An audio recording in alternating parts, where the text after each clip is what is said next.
Today I have a very incredible guest for you on the Prosperity Practice. Her name is Amanda Bradley, and she's a dear friend of mine. She's actually in the studio with us today, and we're going to talk about her incredible success. So she had success before understanding how to create it. She's one of those people that we call an unconscious competent. And like you heard from her bio, she has achieved incredible results in the restaurant and hospitality field. She's not only opened one super successful restaurant, she's on to her second and received awards, numerous awards and recognition from media and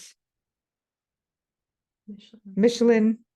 Yeah, very impressive. So we're going to talk to Amanda about her success, also her definition of success today. And like any guest that we bring on the Prosperity Practice, I recommend that you are like a fly on the wall in this conversation, meaning sit back and listen. Listen to the way that Amanda speaks, the way that her and I speak together, and the concepts that as we're reflecting, and especially Amanda's reflecting on how she got herself here, notice the insights in the way that she thinks, the words she uses. It's not what we do that gives us the success. It's how we think while we do it.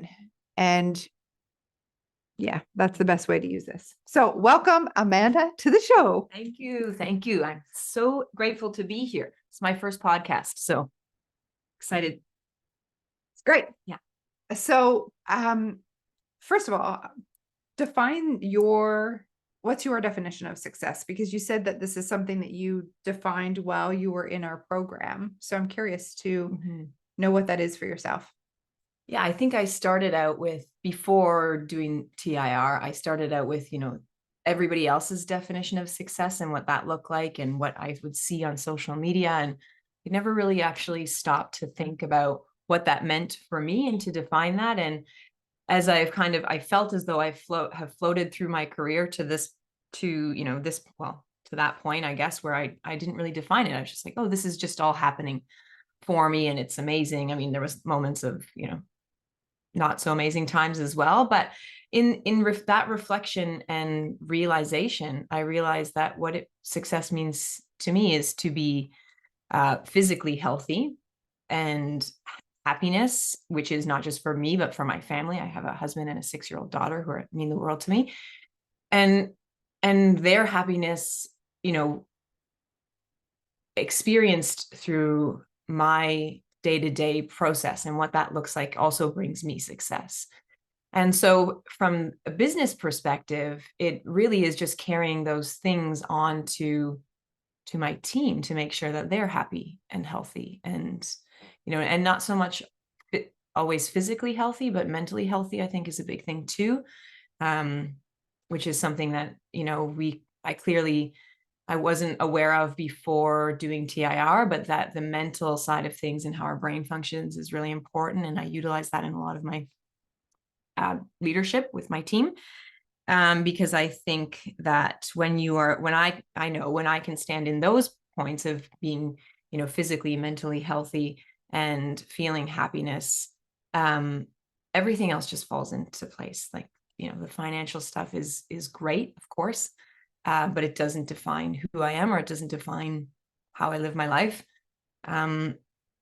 which, comes with its challenges as well, because not everyone else agrees with maybe some decisions you make financially or what have you in your personal life. But it's not it's not those benchmarks that I'm kind of looking at. So it's really slowing down to be able to be in the moment, to appreciate and be grateful for my health and my happiness. That's huge. So let's talk about how you bring mindfulness or mindset into your team at Vela. So your current restaurant. And is that something that's different than what you did before, or were you already doing that at Aloe? Oh, no. Yeah. No. Okay. So in the Aloe days, it was very much a micromanaging, servant leadership, but also micromanaging, which is kind of counterproductive for the team. So I was at Allo making sure that I was always there, making sure I was always telling everyone what to do. And naturally everyone kind of we all ran the same race, but it was not a lot of autonomy, which is not healthy at the end of the day. And I think that in most restaurants and in my career, that's just how I learned. That's how I learned that you become the best by making sure that you're there all the time. You're touching everything. You have eyes on everything, which, mentally is exhausting, and it's not possible, and you can't do it by yourself. And that's why you require a team. And so interestingly, then when I parted ways with Allo, I was a new mom and had this, it's when I reflect on it, it was almost like my brain was just a jumbled, chaotic mess. Like it was, it was like the worst breakup ever, which was a choice by me, but for the right reasons, of course. It just felt like everything was it was just chaos. Like I couldn't, there was no clarity. I knew I needed to not be there any longer. But I think it was because I wasn't self-aware enough at that time to understand what was actually happening internally for me. So, which is understandable, because you had spent so much time and dedication, and it was like your baby, it was before Ella was born, and you put everything into it. And because of the way that you were trained, you were there 24/7, you were working so much. And so of course it would be like the one thing you create, and then all of a sudden you decide that it's no longer a fit for your life. And the creative juices and vision that you had. Obviously when you're planning something, you never plan for the breakup of it, right? And so I think that was also devastating, because I was like, okay, I'm now leaving this thing, the only thing that I know that I've created from beginning to now end for me, which was functioning from the outside world phenomenally as a whole. And then the questions of the outside world was like, well, why is she stepping away from this when it's at kind of its peak and it's ready to soar? But it was because it just wasn't a right fit for me. I also was really good at that time of playing the victim of like, oh, well, they're not doing this for me, so this isn't right for me. But there was also accountability on my part, which at that time, as I said, everything was so chaotic in my brain that I wasn't able to see that part. So then when I left there, I took some time and did some consulting with some pretty great restaurants in and around Ontario and on the East Coast, and was able to kind of take an objective view, an objective lens, and look at just operations of restaurants differently. And then the opportunity for Vela came about, and I have 3 really great business partners, and one is operational with me, but also understands the sort of, old world way of running restaurants and hospitality, and how sort of toxic that can be. And so, the idea for this project for Vela was that it's to create a space that is not what we knew before. So from an operational standpoint, no toxicity, no denigration, those sort of things. And so, whereby the decision to go into Allo was like, what do I have to lose? The decision for Vela at that time in my life was, what do I get to gain from this? What can I gain from this experience? Which was a complete different lens. Sean thought I was insane, because he was like, I thought we already went over no more hospitality. Like, I can't go down this road again. But I was like, no, I think this is, it's a different neighborhood, meaning that even though they're neighboring neighborhoods, a larger venue. And so the whole thought process of Vela was, let's create a space where we love to go to work, where other people can feel that, where you can, there's it's equitable, it's fair, it's approachable, it's not, but it's still great, because Robin, my operating partner, and we are both very talented in our different spectrums of hospitality. And so to bring those creative juices together was what was kind of also the fuel. And so, sorry, this is a very long-winded way to get back to the question, but so then, that was in 2018 when that happened. When we saw the space, and again, it was a beautiful yellow brick, clean slate. And and we went into that space with a vision, more so a kind of intellectual, operational vision on kind of the ethos of the business rather than the aesthetic and operational offering, food and beverage offering. And then Vela was created. I mean, we have 2 other business partners that are non-operational. So imagine like 4 of us trying to agree on everything and then bringing in a very creative architecture firm. So anyways, the end product is visually appealing. And, but in that time, 2018, 2019, Vela was intended to open 2020, May of 2020. And so we all know what happened in that time.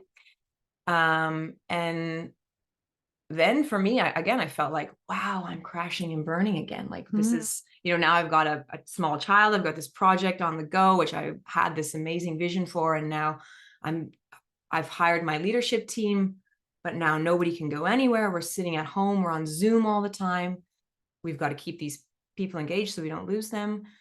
Some of them moved out of province and changed careers completely, because at that time people were like, how do I get back into hospitality after all this, or during all this, because I don't think anyone could see the outside of it.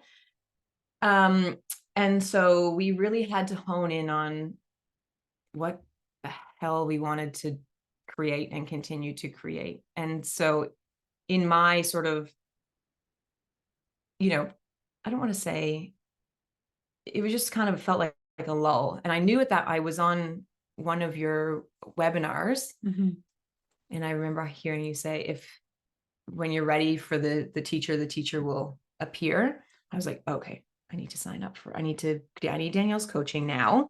And just as a backstory for those of you that haven't seen me on the hot seat before, is that I had known Danielle for a long time and been along for her coaching career, in and out, and was just never ready to be coached.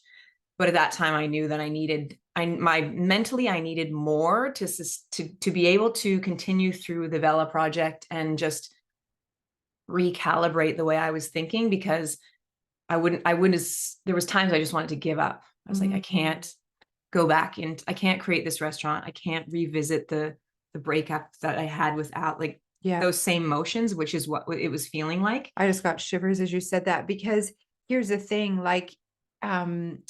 it's so easy to use our past experience to see how that can be what informs the future. Right. Totally. And so of course you felt like that was possible, but you weren't open to allowing that to happen. So then being open to asking for help is huge, but it takes great courage. Like you have to be aware enough to say, I'm not willing to do this on my own. And Yeah. And I mean, my whole life had been very, I don't know if good at is the right way to say it, but very independent. Yeah. I didn't need anybody's help. I could get all the things I needed to do on my own. I was never dependent on anyone.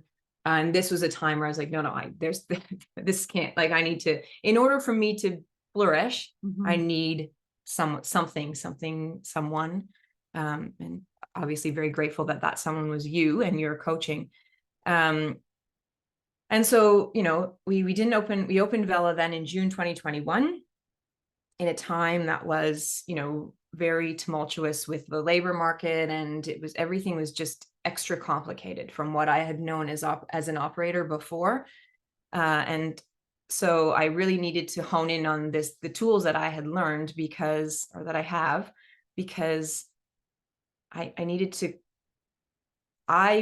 wanted to push through all of that.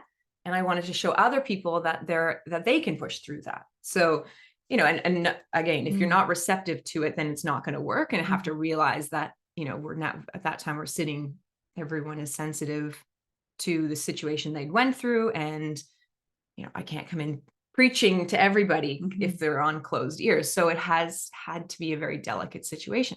And even so now, fast forward 2023, it's actually the first year that we've operated for 12 months of a calendar year. Wow. Which is insane. Yeah. So it feels like Vela has been open forever, but in fact, it's only been open for 2.5 years. Wow. So,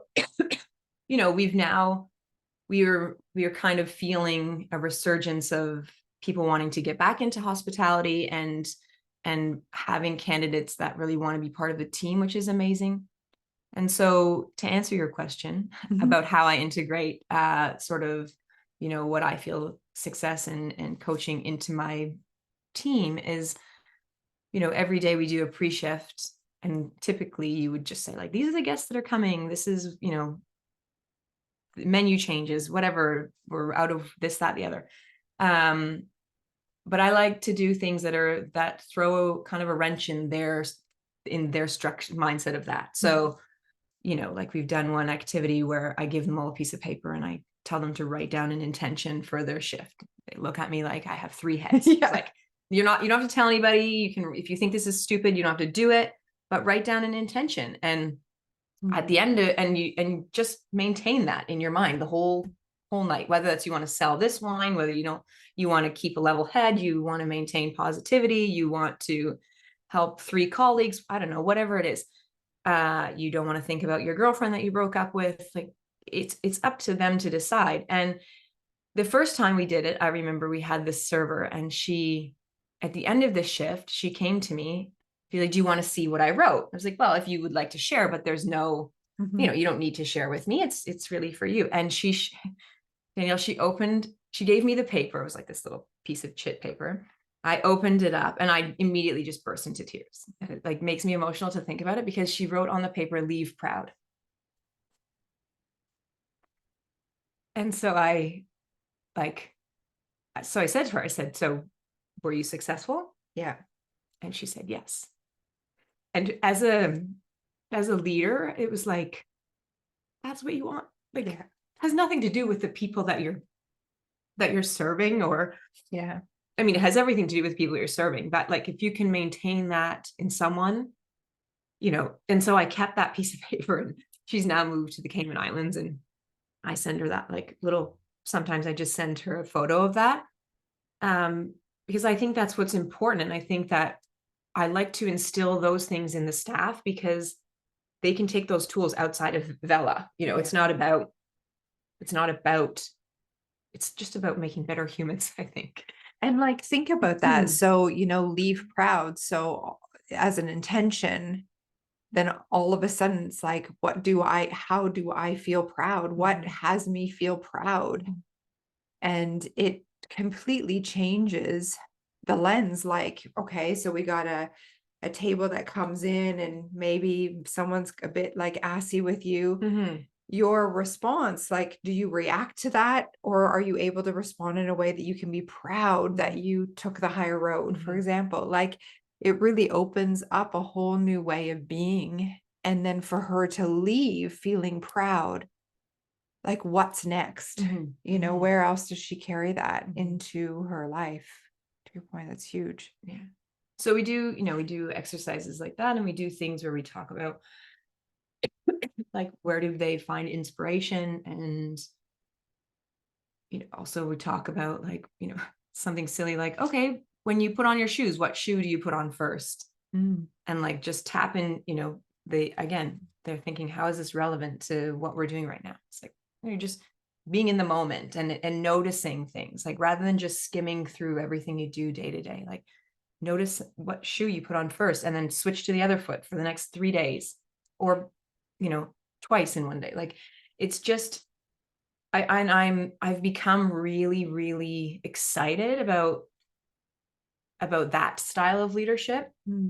I mean, I'm sure, I can teach people how to serve and put plates on tables and make sure napkins are folded, and you can train those things, but the sort of more internal soft skills that I think we sometimes forget about or overlook are really what's kind of hitting it for me. So that's interesting also, because in our leadership lesson, if you remember from Thinking Results, Bob says that a good leader, their job is to make sure that the person feels good about themselves. So as you're doing these exercises with your team and you've taken on this style of leadership, notice how that's happening. Like, they're becoming more aware of who they are, which then, for the example of the woman that left feeling proud, it has nothing to do with the way that she thinks about you, which is where most leaders go. But a true, incredible leader they put all their intention on helping that person develop so that they know their truth, their potential. 100%. Yeah, that's huge. That's it. That's actually a lesson that we learned last week, or well, we talked about last week with my leadership team, was that we have one staff member who is very reactive in responding. And so there are supervisors that I was speaking to, and they are uncomfortable to acknowledge the fact that this person is reactive and making everyone else uncomfortable on the team. And so we talked about, which I think is as Bob used to talk about as well, is that, when, for example, when they need to have a conversation with this person about their reactivity, and you feel kind of icky, and you're scared to have that conversation because how you're going to feel in that conversation, you're making it about you. Yeah.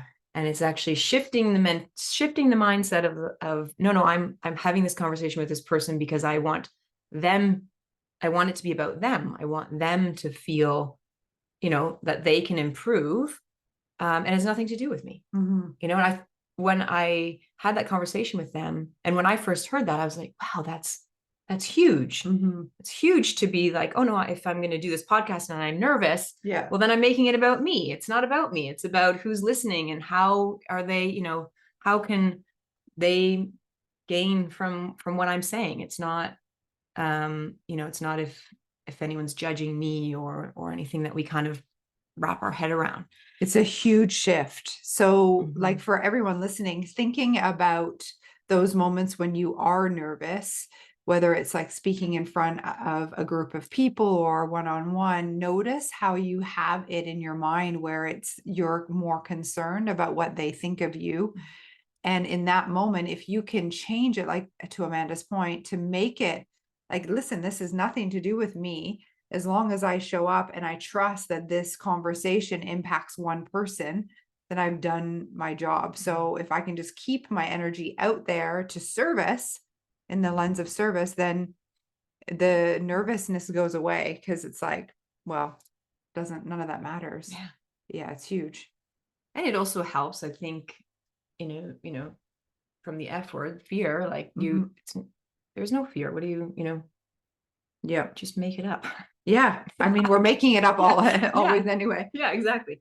So let's talk about how the tools that you used in creating these two incredible restaurants. So because like I said, you were an unconscious competent. You were using things that I say things, but like visualization. You created an image in your mind of what you wanted. Even with Vela, maybe not so much the same image. Like it sounds like for Aloe, you had more of like the concept of the way the restaurant looked and how the guests would feel when they came in. With Vela, you took a different approach, but yet it's the same thing, and both you and your partner had to come together. And what I find interesting too, I wanted to bring this back when you talked about Vela, you both identified something in the restaurant industry that, let's say, you didn't like, and therefore there was a gap, because what you don't like, that contrast shows what you want, yet it wasn't the normal way hospitality, like restaurants, are run. So there's a gap in the market for that. So what's really cool is you didn't say, oh, well, it's not the way restaurants are. You actually, the two of you, come together and go, let's create a concept and create a model that makes that old model obsolete, which is one of my favorite quotes from Buckminster Fuller. And not really knowing like the how, but just like seeing that this is possible. Oftentimes people, what I notice is people will complain. This is just the way the industry is. This is the way hospitality is. This is the way the restaurants are. This is like, chefs are angry and da da da da da, and they just like say what it is rather than being the solution, creating a new way. Yeah. Think about how and this isn't just for restaurants, this is for every single industry. But I hear coaches going, oh my gosh, all these coaches are talking about money, da da da da. Well, if you see a gap, you be the solution, you be the offering that gives something different. So that's really what you guys did, and that's huge. It takes great courage. Yeah, I think I think we we were resilient in knowing that it would work. Yeah. Similar to aloe, when people said it wouldn't work, I think. So what gives you that resiliency? Like, is it a decision that you put your blinders on and you're like, I'm gonna fucking do this? Block it out. Block it out. Like, it doesn't matter what you say. No, because I just knew, we knew that it would work, because it has to work. There's no, of course there are many things in a day that don't work, in our business model. And, but that's part of being a business owner also. I mean, it's part of just life as well. When things don't work, you just shift. You adapt. Yeah, you adapt, you adjust, then you find the solution. It's not just that, oh no, it's just not going to work. No, and so then we quit. Done, which is also what a lot of people do. They stop. And I always say, like, there's no such thing as failure unless you quit. Right. But so it's like you trial and error yourself to success. I mean, that's how a plane gets from Toronto to New York. It's constantly course correcting. So why should it be any different for us as humans? And when you're building the plane, they try really damn hard to break the wings before that plane flies. So it's the same thing. Like you try before you build something, you try to think about all the ways that it can go wrong. And you try to adapt from that. I mean, listen, like with Vela, we planned this restaurant pre-pandemic. So we had a different mindset, 7 days a week, lunch, dinner, late night. It was going to be hustling and bustling. It's a busy corner, massive patio, massive rent because we were a big space. We like, in our brains, we were set up for financial success. Yeah. And there was no way that we weren't going to get there. Well, we didn't know that the world had other plans, and then through that, it was constantly just reassessing and changing those things. Even when we, even to this day, we have things that in our four walls that aren't working. And we have to adapt, and we have to be resilient and just continue on the path of the vision that it's going to work. It will work. Like it's not an option not to. But I think that when you have it in your mind, I mean, it is just shutting out all the shit that, because sure, it's really easy to listen to everybody around you and then change your thought process. I think that a big part of it is also surrounding yourself with people that believe in you and people that support you. Yeah. And genuinely, because it's also very easy to fall into the trap of, well, this person has been successful in this, or they, the way I see them, they are successful financially. So that means they know exactly what will make my business successful. And, they may be older, they may be seemingly wiser with a larger circle, whatever the case. You can make up any story you want. But I think we all know in our hearts who we need to be surrounded with to make ourselves flourish. And it's really listening to that. So intuition is another thing. It's, it's important to follow that intuition and clear out the negative energy, and whether that's if you need to remove yourself from it or remove them from your life. I mean, my life has gone from, growing up in Stratford to traveling the world, to work in Michelin restaurants, and now owning a restaurant and creating these things, but not by the way of sticking the path from where I started. Like I've had to shift. I've had to shed a lot of layers in that time, which is like spring cleaning sometimes. That feels good. It feels good to remove the weight. And I don't mean that in an egotistical way. I mean that in like, no, this is not serving me. These people aren't helping me. They're staying in their same lane, which is totally fine. It's great. I wish everyone to flourish and whatever that means. But at some point you have to step over and outside of those boxes in order to go down a different path.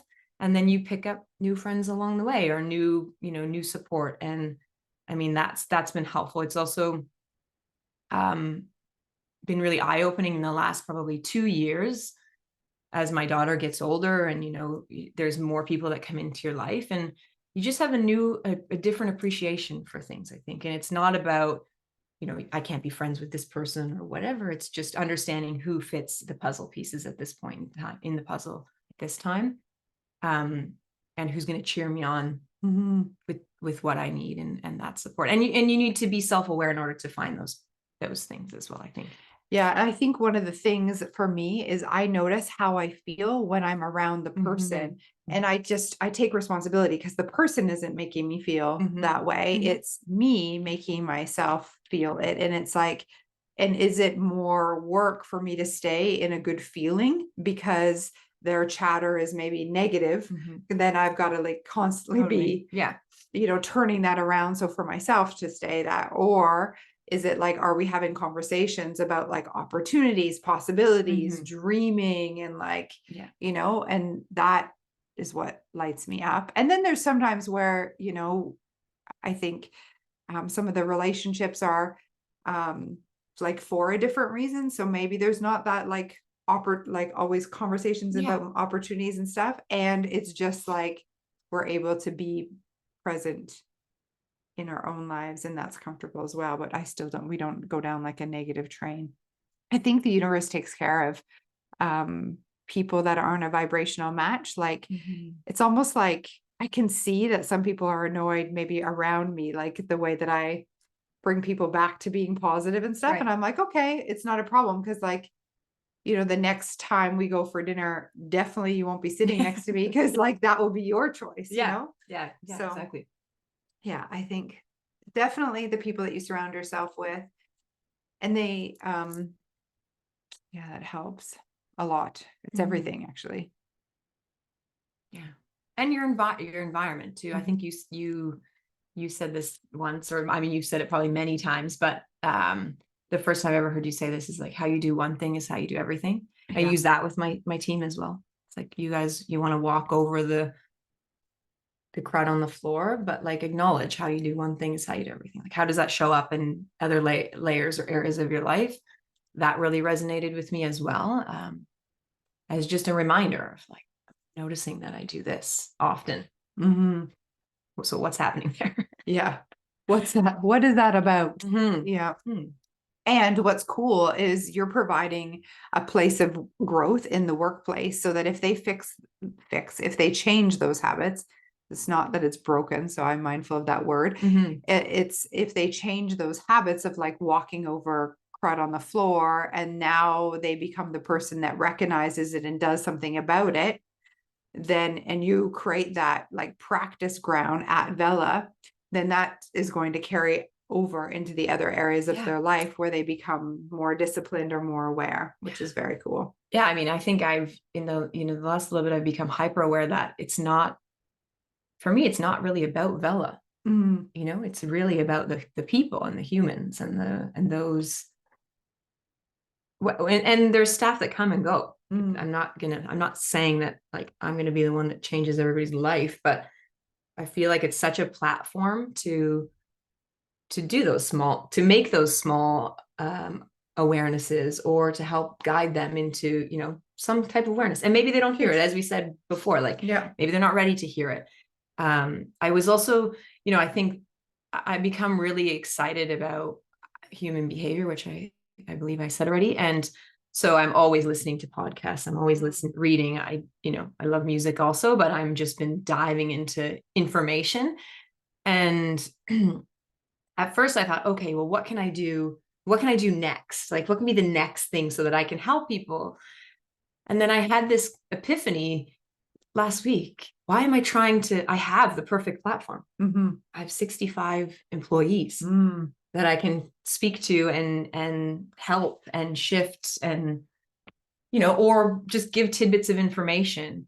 And why does it need to be? Yeah, exactly. Yeah. So then they go home and with an awareness, and they impact their family. They impact the guest experience.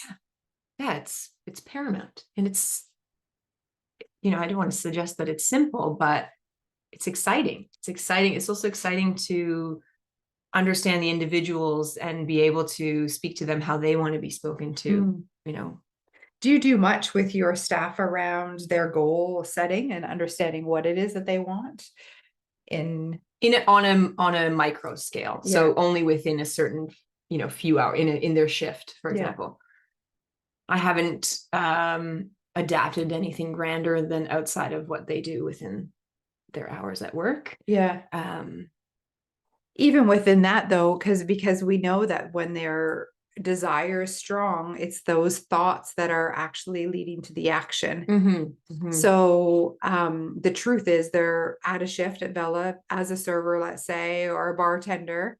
And so that's what they're up to right now. And this is a really good conversation for anyone listening, because oftentimes we hear, I get questions like, well, if my desire is that 5 years from now, but I'm doing this, it's not my desire. Well, it is, because that's where you are. Right. So it's really important for a person to be able to create that micro goal, as you said, in what they're up to right now, and have it be the best, the most amazing experience, because it's where they are. It's like, that's part of being present. If we constantly thinking like, well, it's my dream to own a restaurant one day, and here I am behind the bar. Well, you won't own a restaurant one day if you're not the best bartender in the now. It's just like not a thing. Right. That it's like we come from that world. And so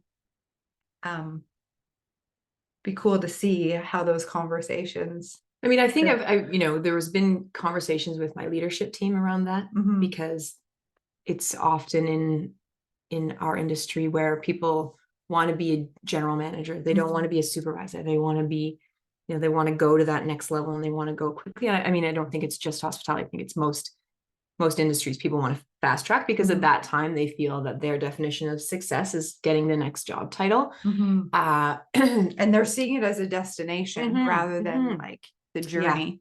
Yeah. And so there's been some pretty raw conversations about how about be here now and enjoy what you're doing now and learn all the things you can, be open to it, be curious about what the situation, or the position you're in, and take all the things you can from that, because that is the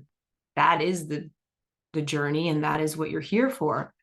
I had the same kind of conversation. I was at a retreat in April, and I don't know, I was just feeling as though I was missing joy in my life, and maybe it was just that time, and I couldn't figure out, we're doing this kind of round circle conversation, and my question to the facilitator was like, how do I find joy?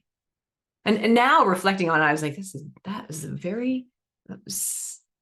I must have been in a cloud at that time, because her response to me was, well, joy is not a destination. Like joy is not, and I was thinking of, well, I like painting, I like crafting, I like, being outside. But I was thinking of it as like, how do I find this thing that is a tangible thing? But actually, like, in every moment there's joy. So you just need to acknowledge what that is in each moment. And it's inside. It's like not an outside it's not something that's going to be just gifted on my front door from Amazon, And oftentimes it's like, we think, okay, well, when I paint for 5 hours, then I'm going to feel joy. When I go to take my family on this vacation, I'll feel joy. And the same thing with people in their promotions. Like, when I am a GM, then I will feel proud. I'll feel this moment of success, or like I'll feel. And I think that, interestingly, that like just that comment you made circles me back to, it's a lot about self-image also, which I learned through TIR, and you get to create who you want to be and what that looks like, and all these things fall within you, how you reach those points, which going back to 2010, when I was just moving to Toronto, and I had zero self-image. Well, I not zero, because it's always there, but I just didn't think I had any skill set. Meanwhile, I had just traveled to Europe, worked in a 2-star Michelin. I'd managed a restaurant. I'd, taught for the chef school. Like, all these things in my brain were just things I was doing. It wasn't really, didn't define me. And how many people think that, they have all of these experiences, but they underestimate them. It's like, we don't, it's hard to see in ourselves often. Because I was waiting for the Amanda Bradley to show up. the successful person. Mhm. Like I wasn't realizing that all these things I'm doing, I'm creating Yeah. who I want to be. Yeah. And that was really eye-opening. That was, that was pretty epic on my journey so far to be, and that shifts. I mean, it's going to continue to shift and change, but I get to create that. Nobody else is going to tell me. And it was also, there was an article that came out during the pandemic about aloe. And I remember there was like a one line in that article that just said that, Amanda Bradley was the general manager and she hired the staff. And it was a 3-page article. And I lost my mind. Tears. And I called my now business partner and I was like, I don't know, because he's pretty internal and introspective. And I was like, I don't know what to do. Like I feel heartbroken. He's like, so he's so direct. He's like, why do you need Toronto Life readers and the people of your old placement of work to validate who you are? It's like, oh, fuck, you're right. Yeah. I don't need that. And who validates you? Yeah. Yeah.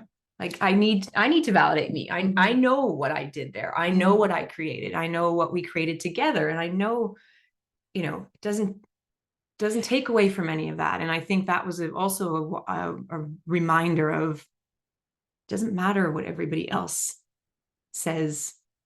And here's this thing, that the one line in the article, if you're really honest with yourself, it's a reflection of how much you validated yourself. Totally. So, because it's all projection. Yeah. So if you would have validated yourself in your own mind to the fullest extent, you would have had a whole paragraph in that. But it was just your own perception of how you left and how it went down and all of that. Yeah. Which is crazy to think about, because it's all just a reflection of that. Yeah. And so if we're talking about self-image, this is all then it's like courage. It can often sometimes feel like an ego thing. But it's a healthy ego of understanding how incredible you are, and actually speaking to yourself that way, validating yourself in your own mind. Over and over and over. But we're taught, especially I think as women, to be like humble. Well, when you were saying that was the thought that was going through my mind, is I was always telling myself, oh, I'm humble. I don't need recognition. I don't need all these things. Like I do everything on my own and no, whatever. But then it was like, no, I do want recognition, and I am worthy of that. Yeah, exactly. And I should be saying that this is what I've done so far. And but you're totally right. It was just, I put that out there. So that's what I got back. And so then you get to take responsibility for it and go, okay, you know what? I get to clean up my perception of what that experience was and acknowledge myself I mean, at the same time, we don't change what time we got out of bed this morning. So it's like moving forward, using that lesson in how you see yourself, your role at Vela, and moving forward. So with that, what is, as we wrap here, which we could talk about, what is next for you, without giving some things away, but like what are you seeing? Oh man. I want to write a book. I mean, I will write a book. Yeah. It's already done. It's already done. And I want to open another property that kind of combines wellness and hospitality in one. Love it. On a pretty grand scale. So, and it's funny because I'm hitting that kind of the terror barrier of, and what I'm telling myself, what I have until yesterday, I've been telling myself, is that it's bigger than me and I don't have the resources to do that. Which is kind of true, and they're not present to me yet. But I need to just, Can you see this place in your mind? Yeah. So we know the law. I can feel it also. Like I know there's not anything like it here in Ontario. And I know that people will love it. And I don't want to operate it. I just want to create it. Yeah. Yeah. But yeah, so I think that, that is in there somewhere. I just need to dust it off and activate it. Yeah, and continue to create that, like make sure the vision's really, really clear. And I was reading I get the messages from the universe in my email, and today's message was about as long as you continue to take baby steps forward. Yes. And like if you're not taking baby steps forward, and like literally it can be baby steps, like announcing it on this podcast. Right. It could be like, where it doesn't seem like it's something huge, like you haven't taken action, like as far as going to sign a lease on land, Right. but it's still an action, knowing that you're moving closer to it. Could be like researching something today for it, but in the email it said even wild horses can't stop you from having that vision come to fruition. What the key is that the desire is strong for it, because it's that desire that actually gets you into motion. So Right. in being willing to get through the fear. Yeah. Right. And knowing that the fear is a good sign, as we always say. Amanda's using the term terror barrier, which is something that Bob used. And it's like terror, fear block us when we don't understand what fear is. But when you have an awareness that fear, it comes because of the doubt and worry that fills your mind. And the reason the doubt and worry are there is because your current level of who you are in your like ability to achieve that goal isn't yet a match for the achieving of the goal. And the purpose of the goal is for you to grow into that. So that makes sense. Like you've never done this before. You've never opened a place at this scale with combining these two concepts. So all that needs to happen is you grow. And as you grow into that through trial and error, attracting the right resources to you, and the reason you do that is because you're so crystal clear. You're like a magnet to what's happening, and you're going to need those earmuffs. I can let you borrow mine if you like. Oh no. Blinders as you go forward, and not listen to what anyone else thinks. But it's funny. So I have a mastermind group, and in the first meeting, I'm thinking about this project, and I'm also very conscious of the fact that I keep saying to myself that it's bigger than me. And I know that land development will be a problem, and then all this dialogue I'm telling myself, and we go around the table to introduce ourselves. And so I'm introducing myself and I'm talking about Vela and all these things. And but I'm still thinking about the project and all these women in my group. We get to this one woman and she actually does land development. I was like, okay, we need to have a coffee. Yeah, so of course. We're having coffee on Tuesday. Amazing. But it was also great because I said, if 2018 someone had told me what we were about to endure, the world was about to endure, I probably wouldn't have went down the path. I would have been terrified and not taken on the open Vela. I would have moved to Caledon and started a flower farm. And the same woman, she's like, and I live in Prince Edward County and I have a flower farm. I was like, oh my gosh, like that was so funny. This is meant to be. Yeah, exactly. So it's great. So we'll talk to her about it, and that's the first step. And that takes great courage too, because obviously she's successful also being in this mastermind, because I know it's a high level mastermind. And your willingness to have a meeting with her at this stage when it's an idea in your mind without any like paperwork or like proof of concept. So a lot of people would wait to have all that before they had the meeting. Right, which you'd think I need a business plan in order to have these conversations with people. But it's not. It's actually like having the courage to like open that conversation. I just did the same thing. I had a PR meeting with a massive, amazing PR company in the States. And I had it before I'm ready. Like the woman was like, okay, so where's the book? I'm like, it's done. And she's like, okay, well, we'll get you on, we're going to like pitch you in the book for talk shows. And like, she's saying like the O word, like Oprah. And here I am thinking in my mind, like, I really like the book's out of my hand, but we're talking as if it's already, but this is what we got to be willing to do. And people would think we're crazy, but if they're your people, they won't, they'll understand how this all works. And this woman's like, no, this is exactly like what we do. We there's so much work to be done. That's awesome. For your book, when you said a book, I instantly saw Lessons of Service in my mind. Okay, did you have a book? Did you read that when you Yeah. that was like my Bible way I back have when it on my as desk the at work, GM. Do you? actually. Yeah. So, but it has to be revamped. It's so freaking Yeah. old and so masculine and like bleh. Yeah, it is. But it's such a great book. It is a good, yeah, it is a good book. That's so funny to have it There on are very your- few hospitality books, I think. Yeah. But the book will be more on the based on the context of, I mean, the title, I can't tell the title because that's kind of the best part about it. But I have the title, and I've had this title since the early days of Aloe in the basement office. My receptionist and I would sit there, and we would just be turning people down all day, every day for reservations because we were so full. And the the emotions that people feel when they can't get a reservation somewhere, and the dialogue that happens within those conversations. And I was really reflective on, it's not just about that meal, and when we look at a meal, it's about so much more as humans. I mean, when we come out of the womb, the first thing we want is comfort and our mother, and food from our mother.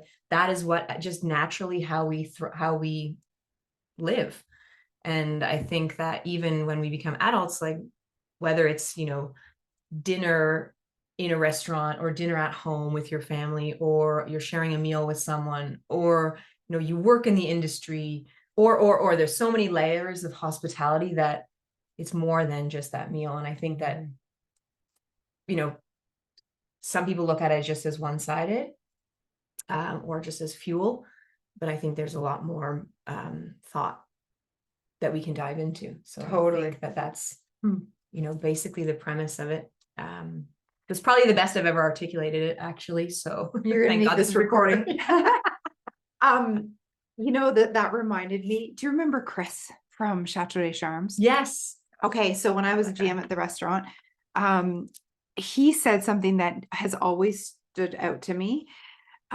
He said, when you have people in your restaurant, you have them for an hour, their undivided attention around what they're experiencing. So what if, so I was like a server in the GM at the time, but he said, what if it's your job to basically put on a show and have them experience, and you get to decide based on the concept of the restaurant and how you want them to feel leaving. Yeah. But if you actually thought about that you have their undivided attention, what could you create in that hour? And it changed my perception of being a server completely. And I remember my tips changing so much after that, because everything I did was on that idea that I have them for an hour and I can create the most amazing experience. And what they're there for, I mean, I say this to my team often, is that it doesn't matter if you're the hot dog stand at the corner, Jack Astor's or Vela,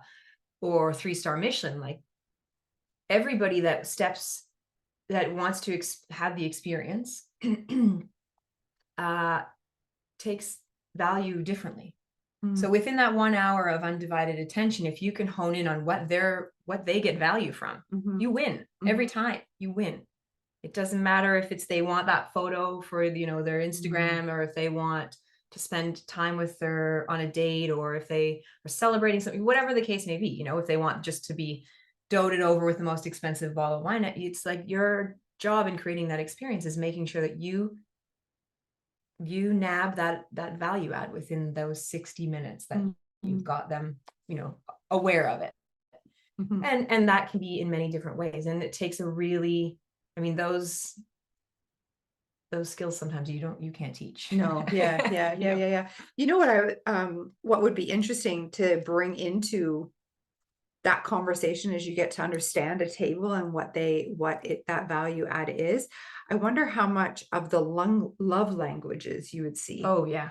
Right. So if someone loves gifts, if gifts is one of their love languages, then something like an amuse is gonna have them, go bananas. Right. If it's praise, words of praise, I think it's words of affirmation.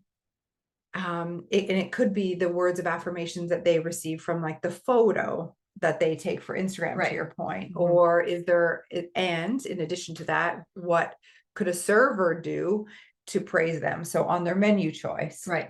when they choose the lobster and steak, it's like, oh, like Great choice. validating that, and yeah. like maybe even sharing a story about where the beef's from and like why that's such an incredible choice. And then, but if the other one's touch, which might be a little freaky in a restaurant, but like thinking about those, Yeah. I think is a huge, Mhm. there might be something there. Yeah. We often bring those same love languages into visualization, Right. because whatever is important to the person in relationships, if they can bring that through their sense of the visualization, it makes it more like real and emotional for them. Yeah, and they can tap into it. Yeah. Cool. Yeah. So thank you for listening. Thank you for being here. We went all over the shop today. I hope everyone can follow along. And in that, is there anything else you'd love to leave our listeners for? I'm going to get you to keep on for a few more minutes, because I'm going to stop it, and we have a behind the scenes. So I just want to ask you a few questions off the record for our subscribers. So I always like to give them a little extra. So, Great. but just for our general listeners of the prosperity practice, they're amazing. Is there anything that you'd like to leave them with before? I think that, what I'm learning along the way is that I think,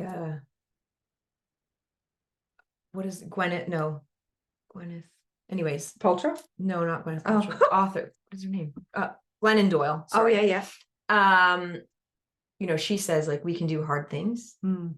And kind of resonated with me. I ran a half marathon last week with minimal training, because I just told my friend I would do it with her. I was like, this is a great idea. And I'm going to train. And I wasn't a runner before. I told myself that, and I ran the half marathon. And when I tell people, they're like, oh my God, how did you do that? I was like, you can, if you mentally, you think it, you can do it. Like it doesn't, there's so much, and that goes on all ends of the spectrum. So I think, we can do hard things, or what we perceive as hard things, if we tell ourselves that we can do it. And that doesn't matter if it's like, having that conversation with someone, or starting a new business, or, closing a chapter that needs to be closed. It's just believing that you can do it, and you will do it. It's possible. I think that's really important. And I don't think that we, maybe tell ourselves that enough. It's so simple.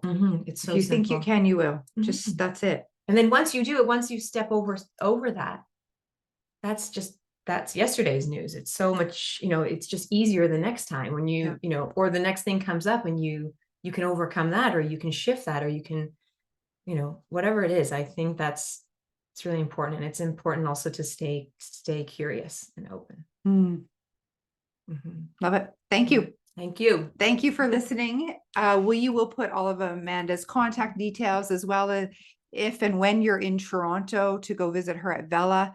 We'll put that all in the show notes for you, so it's very easy to stay connected with her. And if you have questions for either of us or comments, find us on Instagram, and we're happy to respond and speak with you. So thank you for listening. Thank you for sharing. Thank you for being here, Amanda. Thank you. Expect abundance.